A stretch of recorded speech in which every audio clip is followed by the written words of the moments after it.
Emily Carter and the twins, Alex and Ryan, were at the center of a nightmare that would shatter a quiet town and expose a darkness no one could have imagined. What started as a missing teenager case quickly spiraled into a horrifying web of deception, psychological torment, and unimaginable cruelty, forcing everyone who heard the story to question how safe their world really was. In a quiet suburban town where life moved at a slow and predictable pace, the disappearance of 17-year-old Emily Carter shattered the fragile sense of security that everyone had taken for granted. She was an ordinary teenager with a love for painting and a small circle of friends. But one ordinary afternoon, her routine was abruptly broken. Emily had been seen leaving school, her bright red jacket standing out against the gray sidewalks, carrying her worn backpack over one shoulder. She walked with her usual calm demeanor, unaware that her path would soon lead to a mystery that no one could have anticipated. Hours passed, and she did not return home. Her parents, initially hoping she had stayed late with friends, began to feel unease that quickly turned into panic. Phone calls went unanswered, and texts were left without reply. Neighbors reported seeing nothing unusual, and friends insisted she had no reason to run away or disappear. Police were called, and a search began almost immediately. Patrol cars combed the streets, drones scanned the surrounding parks, and volunteers fanned out into the nearby woods. Yet, every lead seemed to vanish the moment it appeared. Surveillance footage from the streets showed no unusual activity. Cameras near her route to school and home captured nothing beyond the ordinary flow of pedestrians and traffic. As the hours turned into days, a shadow of fear crept over the town. Parents whispered warnings to their children. Streets that were once safe now felt unfamiliar, and a sense of dread settled over everyone. The disappearance was more than just a missing person case. It became a question that lingered in every mind. If something so ordinary and familiar could vanish without a trace, how safe was anyone? Every passing moment intensified the mystery, leaving authorities, friends, and family to grapple with a growing fear that something unimaginable had happened to Emily Carter. A week after Emily's disappearance, the first tangible clue finally emerged, and it sent a chill through everyone involved. A local hiker, taking an unfamiliar path through the outskirts of town, stumbled across a torn piece of Emily's backpack lying in the dirt near an abandoned warehouse. The building had been derelict for years, its windows boarded up, and graffiti covering its crumbling walls.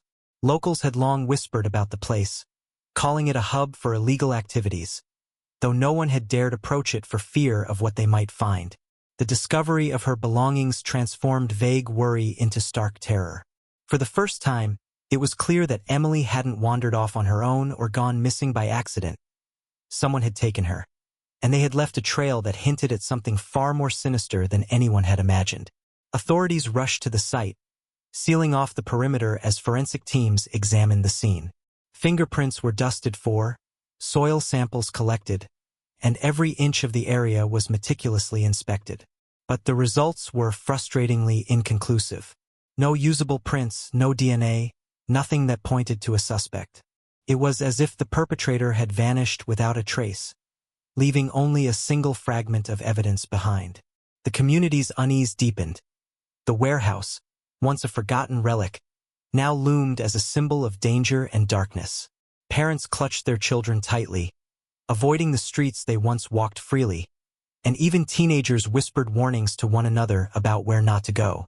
The discovery raised more questions than it answered. Who could have taken Emily? Why here, near a place everyone feared? And most terrifying of all, how long had she been in danger before anyone even realized something was wrong? With only a torn backpack as a clue, the police and the town alike faced a grim realization. The simple life they had known had been shattered, and Emily's disappearance was only the beginning of a story that, as investigators delved deeper into Emily's life, they uncovered a side of her that nobody had ever suspected. To her friends and family, she had seemed like a typical teenager, focused on school, art, and the occasional weekend outing. But behind closed doors, Emily had been leading a secret online life, communicating with someone she had met through social media. At first, the messages seemed innocent, conversations about music, movies, and shared hobbies. But the tone gradually shifted, growing darker and more controlling. The person on the other end showed an unusual fascination with violence, manipulation, and the vulnerabilities of young people. What had appeared to be a harmless friendship was, in reality, a carefully constructed trap. Investigators discovered that the contact had been grooming her for weeks, slowly isolating her from those she trusted and testing her boundaries.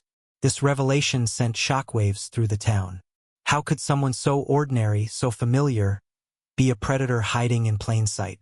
Every detail of Emily's seemingly normal routine was now viewed through a new lens.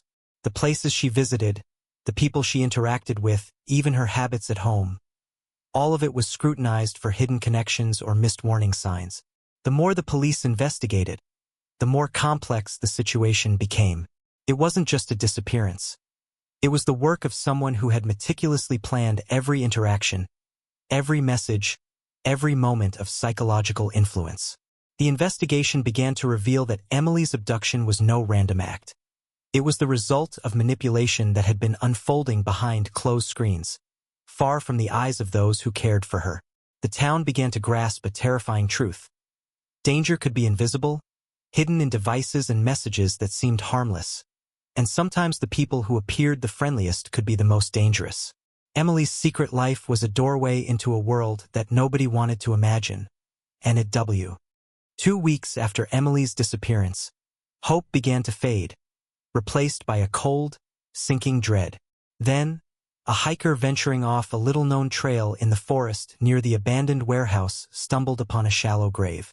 At first, it appeared unremarkable, just a patch of disturbed soil and scattered leaves. But forensic teams quickly identified what made it horrifyingly significant.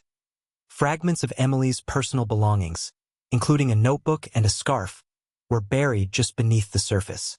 The discovery confirmed the worst fears.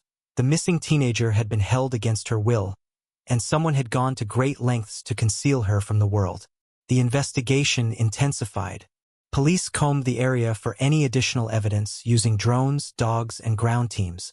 Yet despite their efforts, there was no body, no trace of the person responsible, only the chilling presence of the buried items. The forest that had once seemed serene and safe became a symbol of danger and cruelty, a reminder that horrors could exist even in the most familiar places. The town was gripped by fear. Parents restricted their children's movements, schools increased supervision, and neighbors exchanged uneasy glances. Every familiar path and alley now carried the weight of uncertainty. As investigators examined the buried items, they realized the meticulousness of the act. The grave had been shallow but carefully concealed, and the items left behind seemed deliberate, almost like a message. Whoever had taken Emily knew the land, the routines of the town, and how to stay invisible. The realization hit hard. This was not a spontaneous act but a carefully orchestrated crime, designed to inflict fear as much as to control the victim. The community began to understand that Emily's disappearance was just the surface of something much darker. A calculated orchestration by someone capable of unimaginable cruelty. And the horrifying truth was that the person responsible was still out there. Watch. As the investigation into Emily's disappearance deepened, detectives began uncovering a web of deception that extended far beyond a single missing girl. They discovered that the abandoned warehouse, once thought to be just a forgotten relic of the town, was connected to a network of individuals engaged in criminal activity. People who had appeared ordinary, teachers, shopkeepers, and even neighbors, were linked through subtle but unmistakable patterns to this hidden world. It was a web carefully concealed, operating in the shadows, and the deeper investigators probed, the more they realized that the town's sense of normalcy had been a thin mask covering a far more sinister reality. The more evidence that came to light, the clearer it became that Emily's abduction was not random. Her online interactions had been carefully monitored, her routines studied, and the locations she visited recorded. The network had been patiently observing her, waiting for the perfect moment to strike. The warehouse, with its boarded windows and graffiti-scarred walls, became the centerpiece of a criminal labyrinth, hiding activities so disturbing that even seasoned detectives found themselves shaken. Each discovery brought a new layer of horror: tools for confinement, traces of previous intrusions, and encrypted messages suggesting that Emily was not the first target. The town's sense of security crumbled as residents began to understand the scope of what had been happening under their noses. Every familiar face could conceal a threat. Every ordinary space could hide a danger. Investigators realized that the abduction was part of a larger system, one that thrived on secrecy, fear, and manipulation. Emily's disappearance was a window into a world the community had never wanted to acknowledge, but now could not ignore. The stakes were higher than ever. To find Emily, they had to untangle a dangerous, sprawling network before more lives were shattered, and the horrifying reality of humanity's. Just when investigators believed they were closing in on a breakthrough, a shocking revelation upended everything they thought they knew. Emily's online friend, the person who had lured her into danger, was discovered to have an identical twin. Both had been operating the same accounts, creating confusion and misdirection in every digital footprint left behind. Every message, every clue, every calculated move that police had been analyzing for weeks now had to be reconsidered.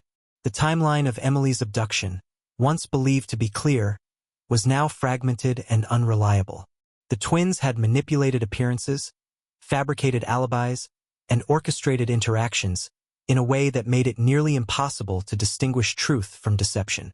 The discovery sent waves of disbelief through the investigation team. What had initially appeared to be the work of a single, calculating predator was now revealed as a coordinated effort between two individuals, equally cunning and dangerous. It became clear that Emily's abduction was not just an isolated act of cruelty, but part of a carefully constructed scheme designed to confuse, control, and terrorize.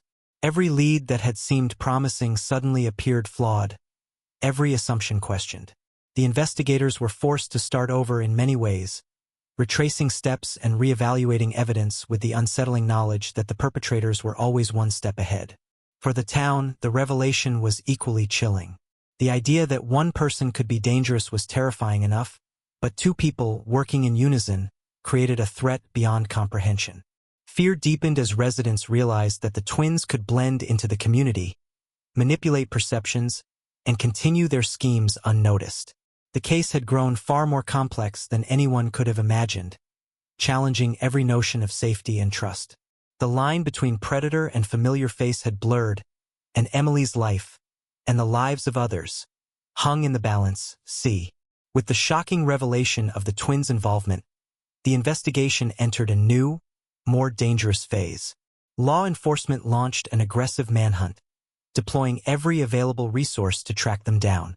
Surveillance footage was reviewed frame by frame, digital footprints were meticulously analyzed, and anonymous tips poured in from concerned residents.